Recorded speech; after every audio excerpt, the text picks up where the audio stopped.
So, ladies and gentlemen, here's something. I want you to listen to me very closely.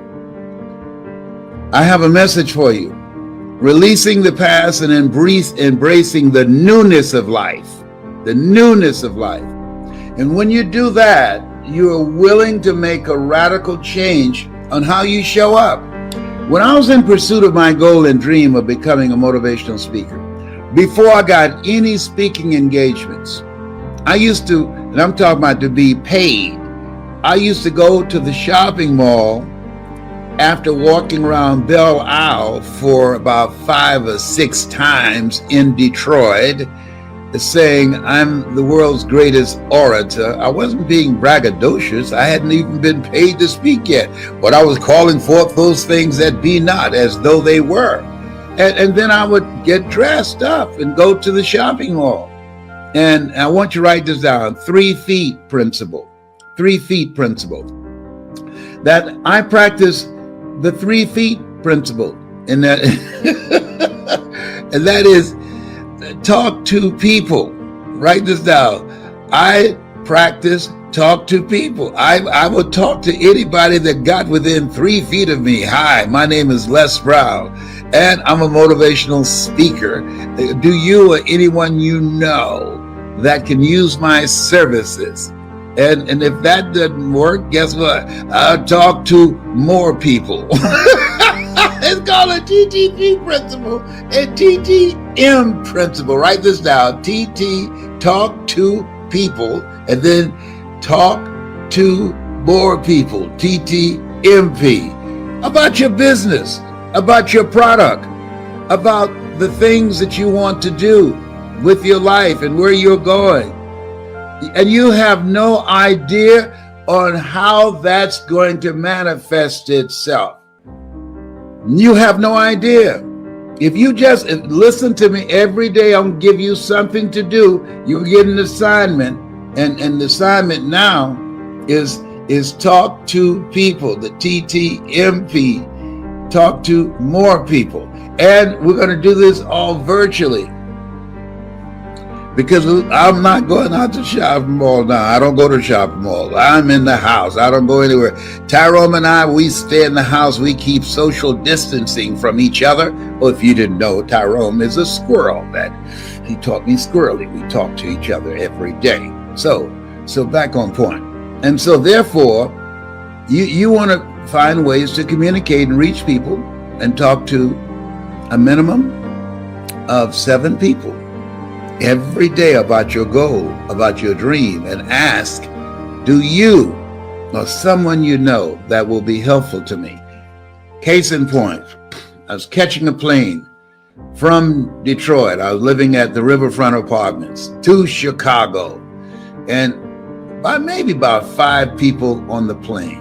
I sat by a guy named Lafayette Jones. I don't know what happened to Lafayette Jones. Somebody out there know Lafayette Jones. And we both were born on February the 17th. It's our birthday. I said, you born February 17th? He said, yes. I said, so was Michael Jordan and Jim Brown. He said, is that right? He said, what do you do? I said, I'm glad you asked. I'm a motivational speaker. I'm going to become known and famous for that. Can you or someone you know use my services? He said, whoa. He said, man, I work for Robert Johnson Products, and our speaker canceled. He said, are you good? I said, that's what people say. He said, how much do you charge? At that time, I didn't know how much to charge. Listen to this. Listen to me. Are you listening? I said, how much have you allocated? He said, $5,000. I looked at him. Are you all right, brother? I said, did you say $5,000? He said, yes. Well, I didn't answer right away because I didn't want to speak in unknown tongues. Oh my goodness! I never had $5,000 for a speech in my life. I got love offerings for $5 and $25 that showed that they didn't love you anymore. We love you, but Jesus loves you more. I said, yes. So then, but I furthered the conversation. I said, Lafayette, I'm going to be on the Robert Schuller Show. He said, is that right? Yes, millennials, this used to be a nationally televised ministry. He said, when? I said, I don't know exactly. Do you know Robert Schuller or know someone who knows Robert Schuller? He said, yes, my boss does. He gave him $1 million for his ministry. I said, are you kidding? Now, mind you, I've been saying this and asking this question for 2 years. Did anybody that got within 3 feet of me, I would say I'm a speaker? Do you or someone you know can use my services? And I'm going to be on the Robert Schuller Show. Televised ministry. You got to call forth those things that be not as though they were. There's power. You, as a friend of mine, billionaire PA, speak your dream into existence. And he said, my boss knows him, Robert Johnson. I said, is that right? I did the event. I spoke. At the end, I got a standing ovation. And Mr. Johnson ran to the podium. He said, who are you? I said, I'm Les Brown, Mrs. Mamie Brown's baby boy. He said, man, you were good. You saved the day. He said, man, if I can ever do anything for you, let me know. I said, do you know Robert Schuller? He said, yes, I gave $1 million to his ministry. I said, I want to be on his program. He said, you got it. The next day at Riverfront Apartments, I got a phone call. Hello? Hi, this is Les Brown. This is Robert Schuller. Robert Schuller? Yes. Wow. Wow. Hold it just a minute. I got to go to the bathroom. I'll be right back. Put the phone down ready. It's number one. It's number one. Then I came back. Hello? You can't make this stuff up. I was so excited. He said, I heard you're a very good speaker. I said, that's what people say. My mother taught me self-praise brings no recommendation. He said, I want you on my program. And he scheduled me, and I went in and I did the show 2 different times.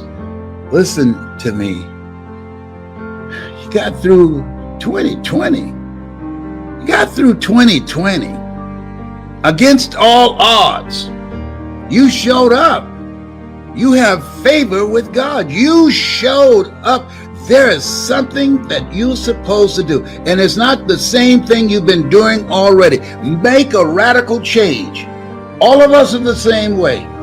The only thing that separates us are the choices and our behaviors. Listen to me. Our choices, our behavior, our habits. We'll be a team, a community of greatness, of people working on their goals and their dreams. Because you can't do it by yourself. Especially now, all this stuff that's going on right now. No. I cut my hair because I didn't want to see the same person in the mirror in 2021 that I saw in 2020. No, I'm working on myself. Got on a scale, and it was less of me today than yesterday because I'm serious. See, you got to be serious. Yeah, no. You got to be serious. You got to hunker down. You've got to be anchored in your mind. And why? Because we don't know what's coming. Life is stalking us. Look behind and thank God. I want you to do that right now. Just look behind right now. Just reflect on this past year in your life. And you woke up this morning. You woke up. Just so many ways you could have been taken out. So today, I want you to visualize the goal that you want to achieve. Because the foundation, you got to build the foundation. But I want you to make a commitment. I've made a commitment to take better care of myself, to get off my medication. I made a commitment to be more productive, to be more impactful. I made a commitment to at least keep a closer contact and build closer relationships with my family and with my friends. I've made a commitment, have more quiet time and exercise and doing the things that will indicate that I plan to die young at an old age, taking care of myself. You owe this to yourself. You have something special. You have greatness in you. And in order to get that greatness out, only 1% of people achieve greatness. Only to do that and have the kind of impact you want to make in the world, got to be hungry. Got to be hungry. And for those of you that want to speak, I got something for you too. Got some videos. I want you to go to hungrytospeak.com. hungrytospeak.com. And I'm giving both of these away. Yes, why? God's been so good to me. I'm here because of his grace and mercy, and I'm thankful for you. You're listening to me, for your honoring me with your presence, with your listening to the products that I produce, and you're making the dramatic changes in your life as somebody spoke to me, and I became a different kind of person. I want to be to you what Mike Williams has been to me. I want to be to you what Mr. Leroy Washington has been to me. I want to be to you what my mother has been to me. And some of you call me Pops. They say they call me Pops now. I'd be you the oldest one in the group of my spiritual sons and daughters. Now, when you practice, listen to me, listen. When you make a commitment, if you're serious about your goals and dreams, because I've been reviewing this, when you make a commitment to do what you can, where you are with what you have, and never be satisfied, and be singly focused, focus on something you want to do that's important to you, not to anybody else, that's important to you. And every day you take action steps at the beginning of the year. Why? Because it's easy to become a victim of weapons of mass distractions. To be distracted, you miss some steps. So I'm giving you something simple and practical to do. Just talk to 7 people about your dream. That's all I'm asking you to do. 7 people for 7 days. 7 days. And for 7 days, don't speak anything negative about yourself, about anybody. In the beginning was the Word. Death and life is in the tongue. Listen, the Book of Life says, death and life is in the tongue. Why? Because we speak more death. Speak life, speak positive words. When you find yourself and you slip and you say something negative, say, cancel that. Cancel that. Yes. And don't speak anything negative about anybody else. No, don't do that. 7-day mental diet. When you find yourself, we can't control the thoughts that come in our minds, but we can control the thoughts that we dwell on. Listen to me. This is how I got here. So when you find yourself thinking negative thoughts because of the weapons of mass distractions, let's say cancel that. See, we can't control the thoughts that come in our minds, but we can control the thoughts that we dwell on. Talk about how these people can develop their story or let them know, because I know that there's a lot of people here, and we have probably 50 different countries around the world that watch this, and a lot of them aren't aware of you yet. Yes. But they need to be, right? They need to know about your products and services and coaching and all that stuff. We'll talk about that.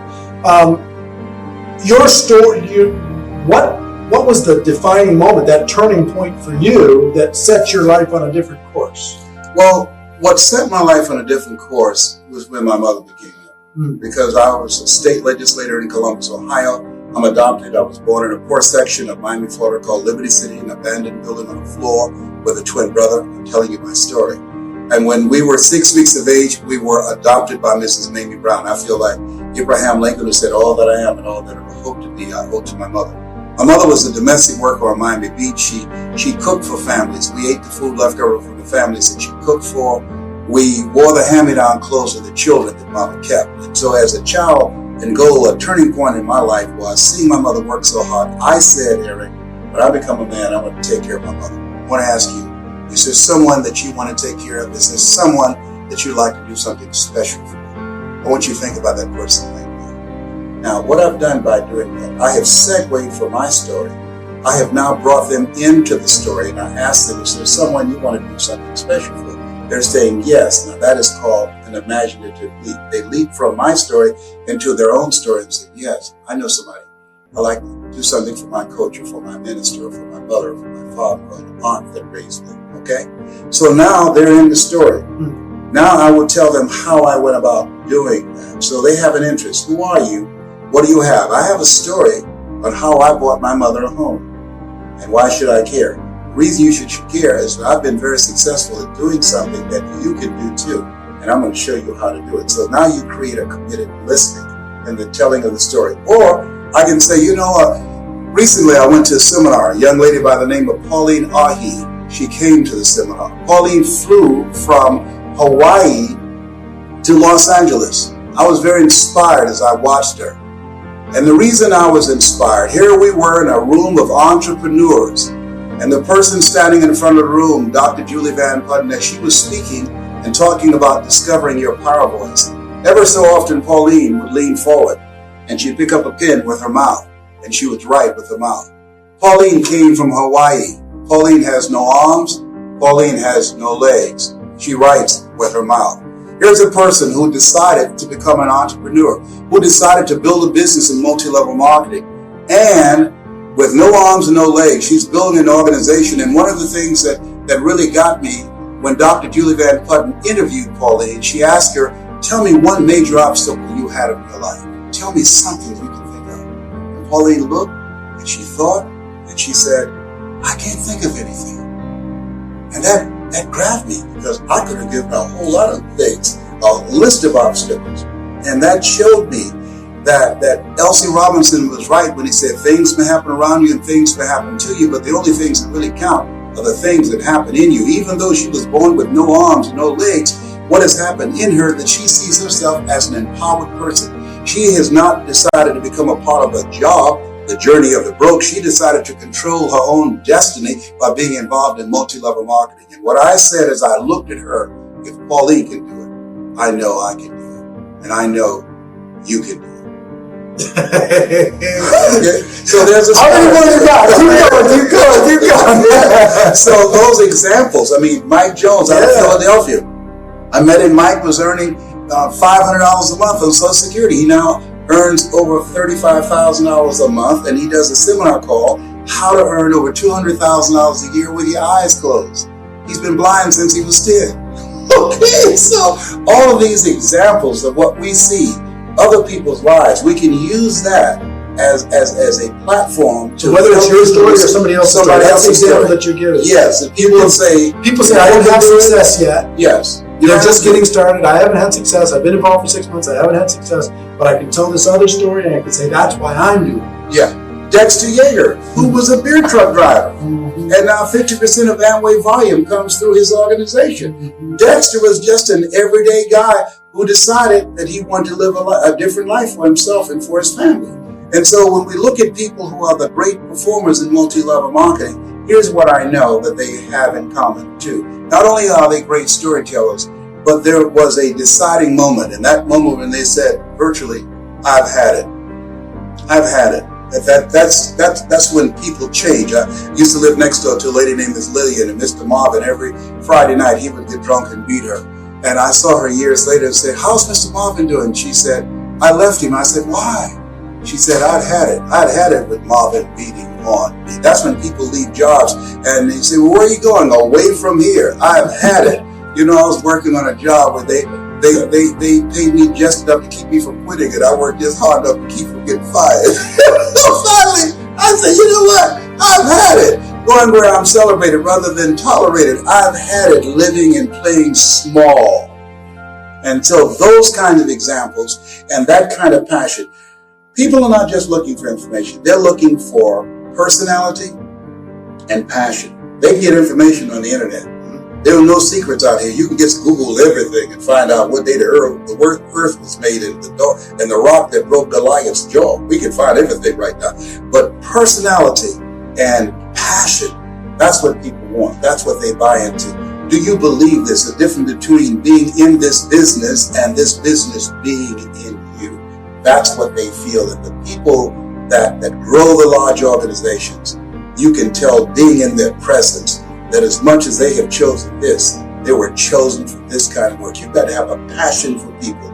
You've got to believe in the product. You've got to believe in the industry. You've got to believe that you have within yourself to become an entrepreneur, that it's possible that you can live your dream. That's why people say yes, that it's necessary, and that you have a driving force to make it happen, that it's you, that nobody can do it for you. Nobody's going to care more about your dream than you, and that it's hard, that easy is not an option. That when you think about growing your organization, think it not strange that your family members and friends will say no. People who should be there to help you won't help you. In fact, they will discourage you. They will laugh at you. Oh, you're involved in some pyramid scheme. Here you go again. All of that's going to be a part of it. When you get on an airplane before they take off, they say fasten your seatbelt. Why? Because you're going to experience some turbulence before you reach a comfortable altitude. When you get involved in multi-level marketing, fasten your psychological seatbelts. Why? Because you're going to experience rejections and no and laughter and snickers from your family members and friends. Why? I don't know. That's just the way it is. It's possible you can live your dreams in spite of that. It's necessary for you to know that you're the one to make it happen, and that you become selective of people that you bring into the business. You don't want to convince people to do it, because person convinced against their will is of the same opinion still. You want people who want more, not people who need more. And that it's you. You've got to be the driving force, and it's hard and it's worth it. Decide now. Write down 5 reasons on why you won't give up. 5 reasons when you're facing the rejections and the no's, when people don't show up at the parties, when people don't keep their word. 5 reasons why you will stick in the game.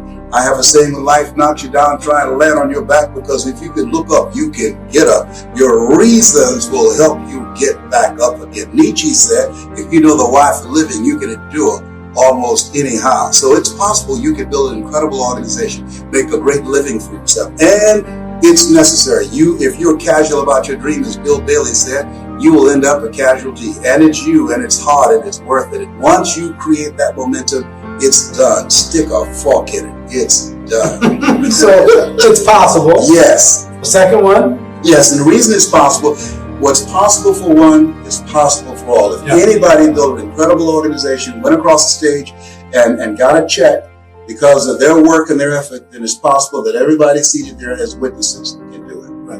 And that it's necessary. It's necessary is number 2. Yeah, you got to have a game plan. You got to be willing to stick it out. You got to be willing to persist. Og Mandino said you've got to be willing to say, I will persist until I succeed. You know, the greatest salesman in the world. And you got to say to yourself your mantra, no matter how bad it is or how bad it gets, I'm going to make it. Because in the beginning, things look real good. Right. And then you have a dry spell. And then you start questioning yourself. That's what over 85% of people do. And it's you. You got to take personal responsibility.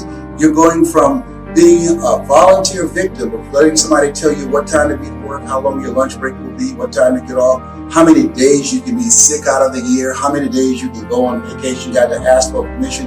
You're going from that position of powerlessness and being weak, because most people have developed an addiction to powerlessness. That's why the majority of people you ask to come into this business will say no.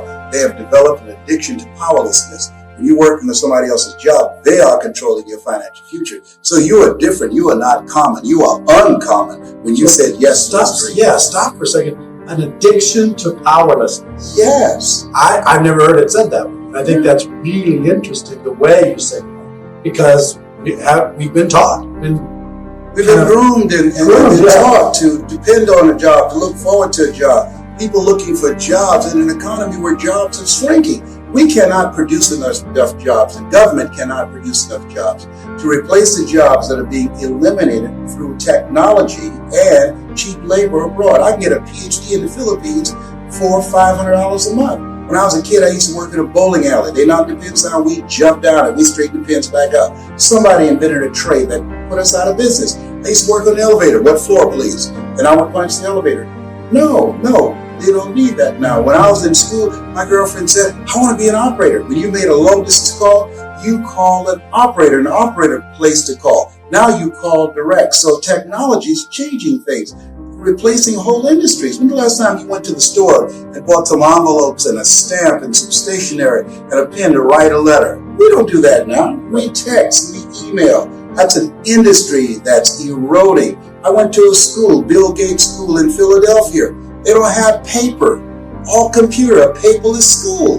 That's different. When I was a kid, we carried books in school. So this is the era the late Peter Drucker calls the era of the 3 C's: accelerated change, overwhelming complexity, and tremendous competition. What we have in multi-level marketing is cooperation and collaboration, people working together in a community of achievers to help everybody win. That's the exciting thing, that when I help you win, then I win also. You will also have there a 2-hour coaching about powerful speaking. Yes. What can we expect from that? In the seminar, I'm going to be teaching people a strategy that will allow them to develop and discover their power voice. There are 3 things that I do as a speaker that no one else does, and the people that I've taught have used it, and they've gone on to build multi-million-dollar businesses, to advance causes that they believe in their communities. They've been able to make a greater impact nationally and globally. And what I'm going to teach people that's very different than what's being taught around the planet. One of the most important and largest organizations that's been teaching people how to communicate is the Dale Carnegie course. And one of the principles they teach is tell them what you're going to tell them, talking about the audience, tell them and then tell them what you told them. Well, my training, and that's a very great course, and I admire them and the work that they do. My training goes just the opposite. When I train speakers and the people that come into the seminar, I'm going to teach you how to conduct communications intelligence. I will teach you the value of never let what you want to say get in the way of what the audience needs to hear. And that in all thy getting, get understanding. Find out who they are and then craft a message using stories, statistics, and experiences, special moments that will transform the audience. Because when we speak, the strategy that I will teach you how to implement is distract, dispute, and inspire. How to speak in a commanding way that will distract people from the story they currently believe about themselves. Through the strategic delivery of your message, cause them to back away from the possibility blindness that's keeping them stuck, and then inspire them to begin to take on new challenges in their lives, to get out of their comfort zone, because in order to do something you've never done, you've got to become someone you've never been. Distract, dispute, and inspire. People who come to that training will learn how to apply that in their presentations to grow their businesses, to influence people, to inspire audiences, to bring the best out of people, to challenge people to take their lives higher. About your goals, I bet you have achieved many goals in your life. Yes. What is your next goal in life? Well, my goal is to train globally 10,000 voices. These are messengers that will provide a global impact locally and internationally. 10,000 voices of hope. When people have hope in the future, that gives you power in the present. That's number 1. Number 2 is to expand the skill set. There's no shortage of money or opportunity. There's a shortage of capacity. And so expand the skill set of people so that they can begin to use all their abilities and their capacity to be able to make a greater impact with their lives and to galvanize and create communities of greatness. I believe that we all have greatness within us, and that as we learn the methods and techniques of being in a perpetual state of discomfort, all of us will be able to discover things about ourselves that we don't know right now, and to live from a place of greatness and taking greater responsibility for what we want out of life.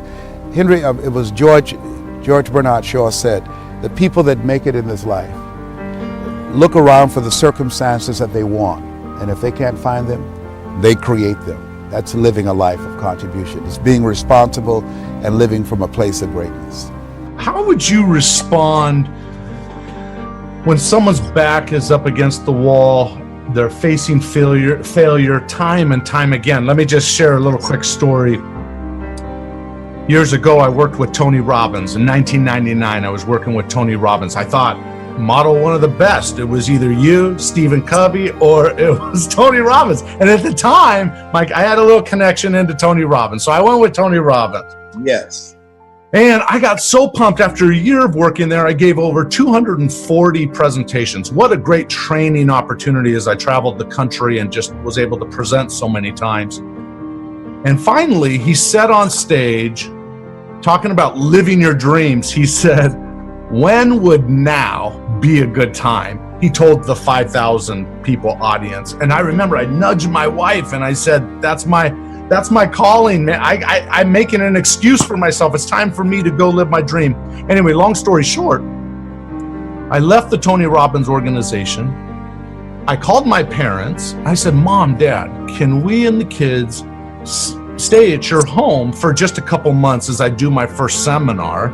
Our home was actually rented out at the time because we were traveling so much, so I couldn't go there. And Mom and Dad said, absolutely. Well, those 2 months turned into 5 years in the basement of their house.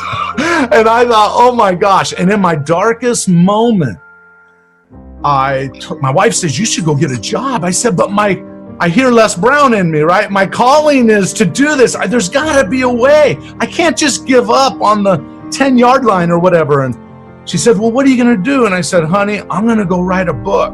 And she said, "You're gonna do what? Have you even read a book?" Anyway, I said, "I'm gonna go write a book." And we had a car repossessed, so we ended up with one card.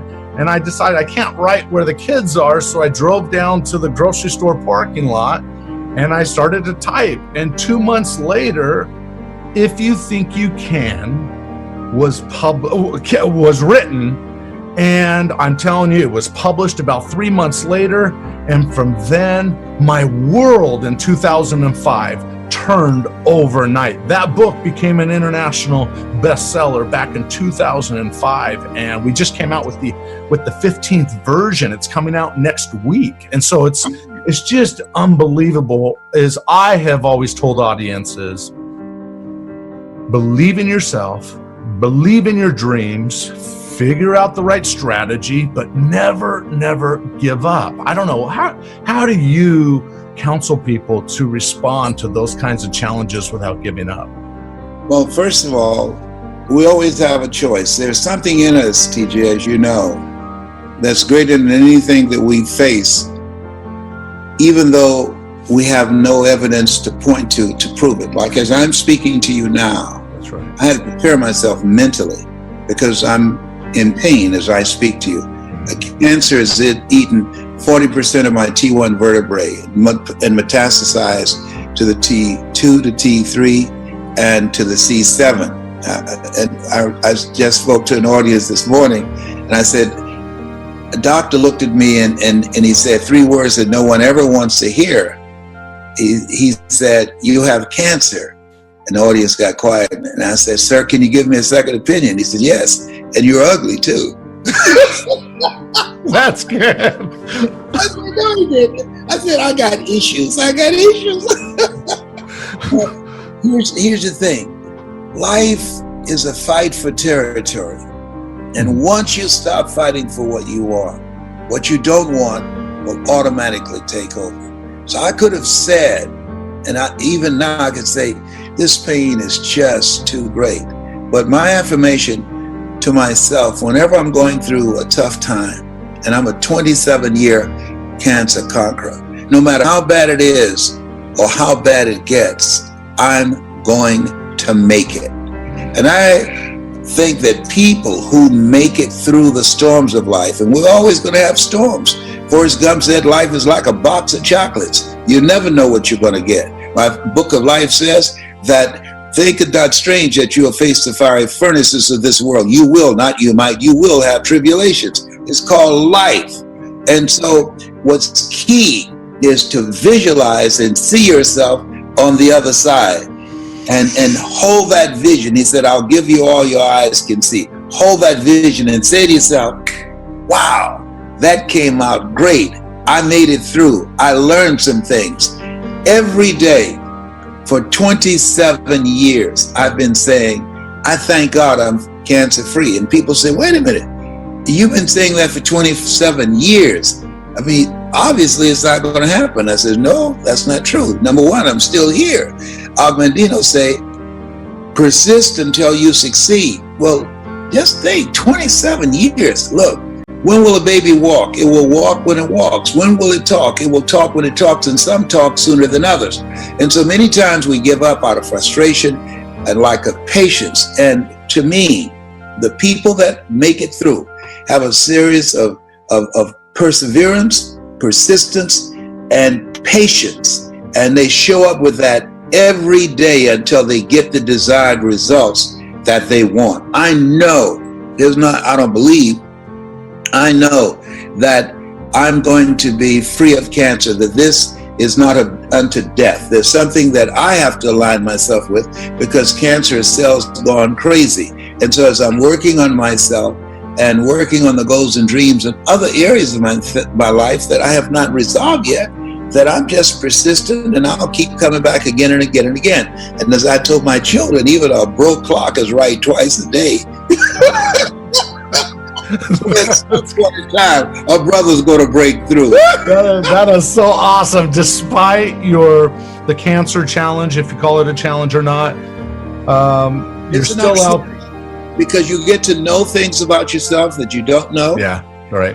That it introduces you to a part of yourself that you're not familiar with, that it helps you to begin to prioritize things and determine what's important, what's not important. There are things that I would get angry about that I just let pass. For instance, I was coming down the sidewalk yesterday when I arrived here in New Jersey, in Philadelphia, and a guy had his luggage on the sidewalk and he saw me coming. All he had to do was just pull his luggage back so that I can come by. He refused to move it. He's standing there with his wife. And so, which meant that I had to move my luggage and carry it into the streets and then get back on the sidewalk. And so he said, good, I'm glad you did that. And I said, thank you. And I got into the car that was waiting for me. And I said to my friend, I said, you know what? There was a time that I'd have whooped his ass. You know, I wanted to look at him at one time. I'd have said, you about to make me lose my mind. Up in here, up in here. I took my stuff on the sidewalk, and that wasn't enough. You wanted to taunt me. You wanted to tease me. You want to act like you punked me out. And I said, but at 74, no, because every emotion, I mean, I laugh a lot. Why? 1 minute of laughter boosts your immune system for over 24 hours. Think about that. 1 minute of laughter boosts your immune system for over 24 hours. So people who are watching us now, after we get through, they will get sick for 20 years. Now, 1 minute of laughter, of anger, weakens your immune system for 4 to 5 hours. Yeah. So I deliberately don't get angry. I choose not. Anger is a wind that blows out the lamp of the mind. I study psychoneuroimmunology. I know that the thoughts that we have, they create gene expressions. I know it creates a certain type of chemistry in our body that's toxic. And so I can't afford, as a cancer conqueror, to get angry. I choose not to go there. And we always have a choice. And I believe that the type of program that you have, it gives people the mental and emotional and psychological and spiritual muscle to have a clarity of mind to stand back and say, you know what? I'm not going to go there. I'm not going to let this get to me. I'm better than this, and rise above it and move on with their lives. Wow, that's powerful. Thank you for sharing all that. You said you put a little nugget in there I like, which I want to draw attention to.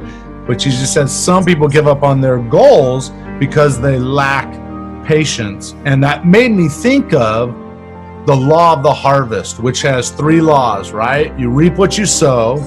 Yes. Increased returns. You get more than you sow, right? And then the third thing is delayed gratifications.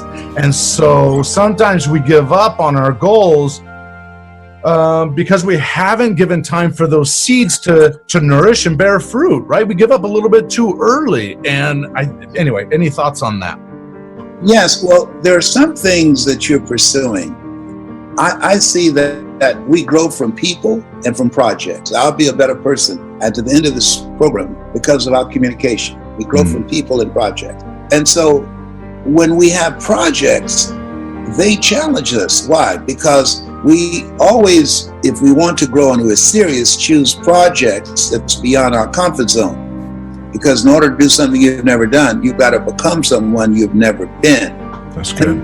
So there are experiences that you're going to have in the process. Some things will happen to you, and some things will happen for you.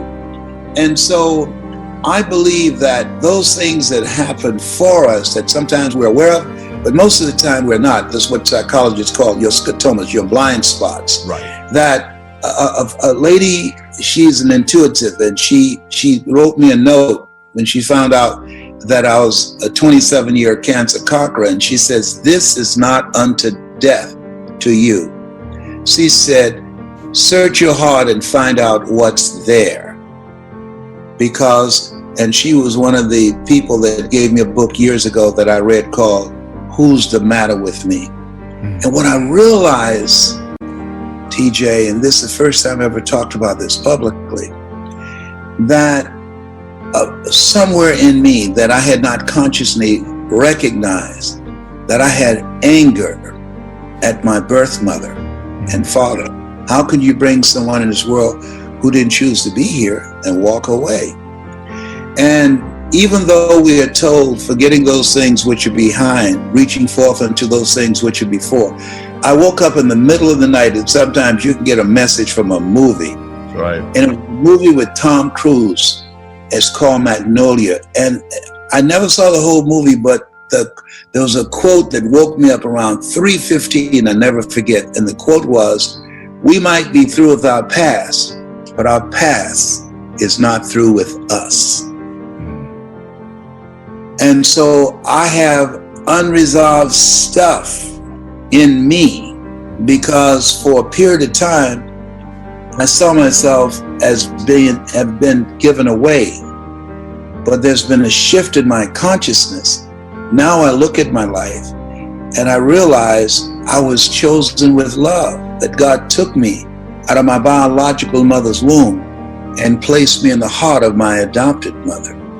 And that's why I know, now that I've come to grips with, now that I had to get some help, and I believe, ask for help, not because you're weak, but because you want to remain strong.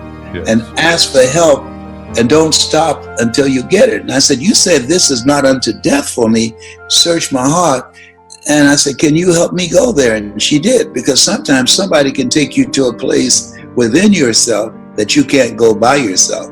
And in that session, I realized the anger and the hatred that I had for 2 people that I don't even have faces for. I've never seen my birth mother or birth father.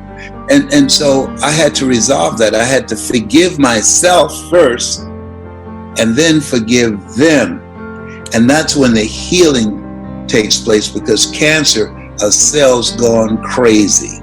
Yeah. And so now, as I move to a place of love, God is love, and he who dwelleth in love dwelleth in God, and God in them. As I move to a place of love for them, that now I'm in harmony and in integrity with who I am as a person, and I have forgiven myself, I've forgiven them, and I'm living this mission of making the world a better place than how I found it, of being a source of light and hope and inspiration for people. And you're doing an awesome job. There is no long-term benefit for being a grudge holder holding resentment toward people. I always tell people say, well, do things bug you? Well, things bug me, but listen, Yeah. I don't live there. And I always tell people, I let things roll off my back. You can criticize me all day long. And you know what? I'm not going to internalize that. Yes. Because I know who I am and I'm thankful for who I am. Anyway. Yes. And that is real, because the stuff we take on is they said hating someone is like drinking poison and say, okay, now you're going to die. No, it's not going to happen like that. Yes, no. We all need coaching on how to let some things go. One of the things that I teach is let go or be dragged. That there are certain things that you know that you need to let go of. Otherwise, it's going to compromise your power and it's going to drag you down. And it takes time to do that. It does. It does. So in your book, I remember this story. Yes. Such a great book. Anyway, you walked in, I think it was to a junior high or an elementary school, and you said, there's greatness in this room. If you're here, would you please stand? Yes. And you had to say it over and over. And then Yes. one young person, didn't they stand up and they said, here I am. Yeah, here I am. And that young man, I'm working with him today. Oh, you're kidding. No, he's been with me since that time. He is an attorney, and he also worked with youth. We go to prisons and juvenile detention centers together. Yes, and he's truly manifesting his greatness. And I'm proud to say I'm one of his mentees, because it's a seesaw relationship. At first, I started out being his mentor, but he has incredible skills with the millennials and with technology that I don't have. Oh. And so he's teaching me how to connect with them and how to use technology to further the work that I have, that I'm doing, and to create non-performance income. So this thing called life, I believe that you're never too old to learn, and you're never too young to teach. And he's teaching me, and I'm proud of it.